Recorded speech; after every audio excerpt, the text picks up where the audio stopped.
پارتیا دموکراتا گەلان هەدەپی جیڤیناخۆیە هەری بڕیار دەرسەبارەت استراتیجیە بەشداریە دە هەڵبژارتنên تورکیا دا بەری چەند دەمژمێران bi dawî îna û beyannameyek jî weşand. Eyûb Demîr peyamê dengê Amerîka li Enkarê lê civînan amade bû. Eyûb dem baş yanî te çi heye li ser civîn û li ser beyannameyê ya wan şima re bêjî?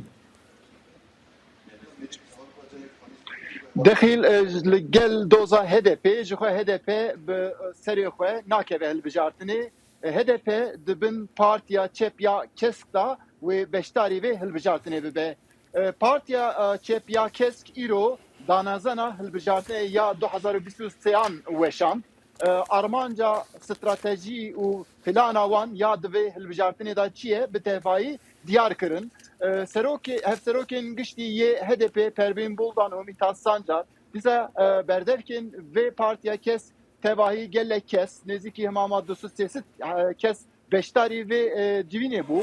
Di vê civînê da ya girîng çi bû? Pêşiya me da hilbijartineke ye. Di vê hilbijartinê da wê stratejiyeka çawa derxînin pêş. Ya herî girîng ev bû yani diyar kirin ku ew ê heta hawurdorê da bigirin di mesela jinan da di mesela demokrasiya Tirkiye da an jî di gelek tiştan da stratejiyeka çawa birêva bibin ser viyasê kirin. Taybet jî ji bo çareserkirina pirskirêka Kurd. Yani armanca wan ew ê ku بله ایو من دخواست بزنم دنگه تا پچکات بری من گلی نبو داخویانی و در شهادی من دخواست از بزنم آیا وان بریارک دایا او پشتوانی چه نامزدی سروکاتی بکن؟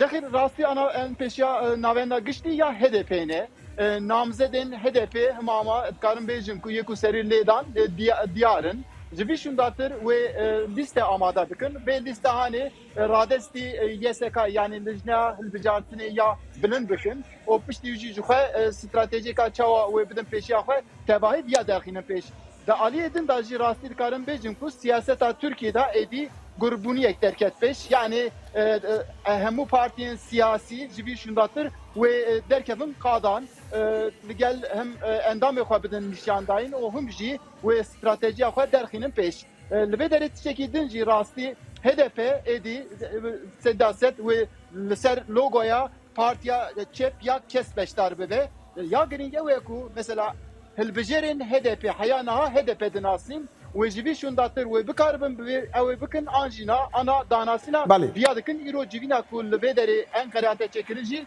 biya nîşan dide. Wan têra xwe dem heye heta wê wan tiştê ku ew dixwazin nîşanî xelkê xwe bidin, dengderên xwe bidin?